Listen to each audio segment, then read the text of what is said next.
राधे राधे सभी भक्तों को।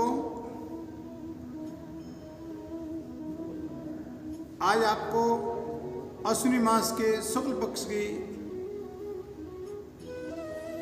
एकादशी की विधि बताते हैं। अश्विनी मास के शुक्ल पक्ष की एकादशी का नाम पापाकुशा एकादशी है।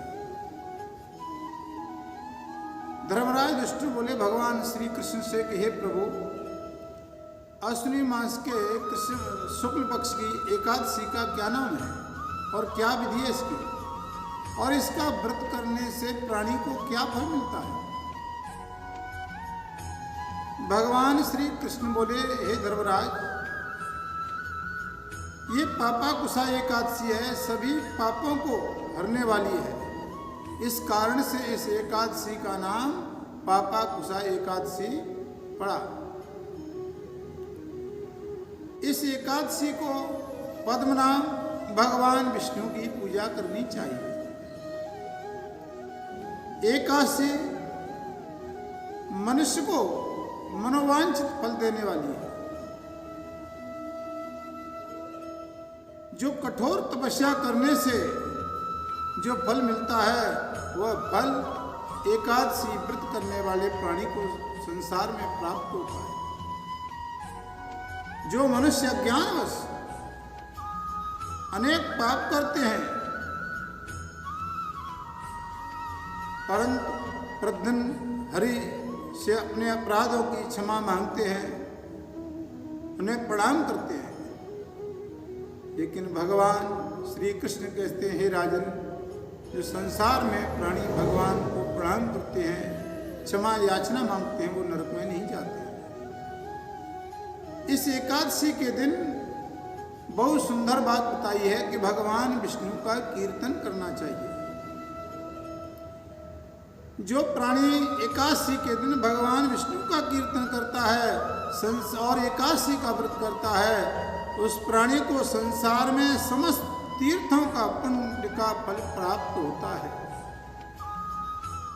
जो मनुष्य सारंग पाणी भगवान विष्णु की एकादशी के दिन शरण में जाते हैं, उनको कभी भी यम यातना नहीं भोगनी पड़ती है। जो प्राणी एकादशी व्रत करते हैं, भगवान विष्णु, भगवान के भक्त वैष्णव की और शिव की निंदा करते हैं, तो भगवान श्री कृष्ण कहते हैं कि हे राजन, ऐसा प्राणी नरक में ही जाता है। सहस्त्रबाज यज्ञ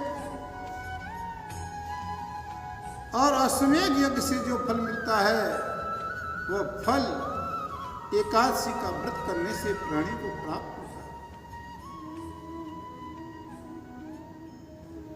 एकादशी के समान कोई पवित्र तिथि नहीं और कोई व्रत नहीं।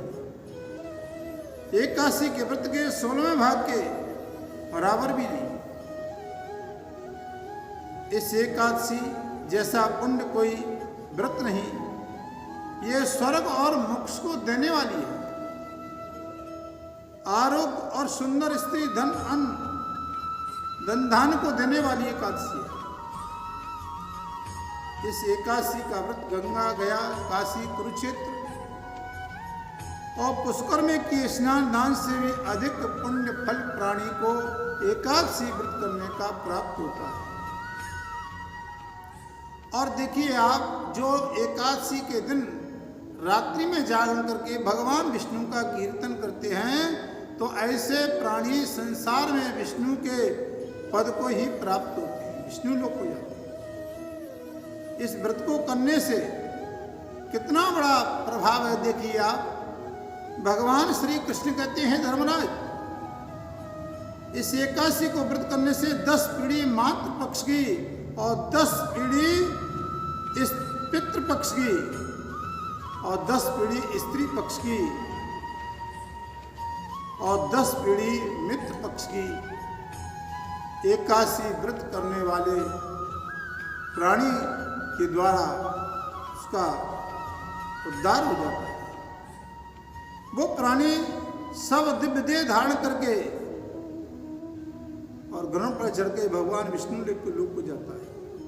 बाल्यावस्था, युवावस्था, वृद्धावस्था में इस व्रत को करने से पापी मनुष्य भी सदगति को प्राप्त होता है। एकादशी तिल, भूमि, गो, अन्न, जल, छत्री का दान करने से मनुष्य कभी भी यम यातना नहीं भोगनी पड़ती है। निर्धन मनुष्य को भी अपनी शक्ति के अनुसार दान देना चाहिए। जो मनुष्य सामर्थ्यवान है, सरोवर, बाग, मकान आदि बनवा करके दान करते हैं, वो यम के दुख को नहीं भोगते।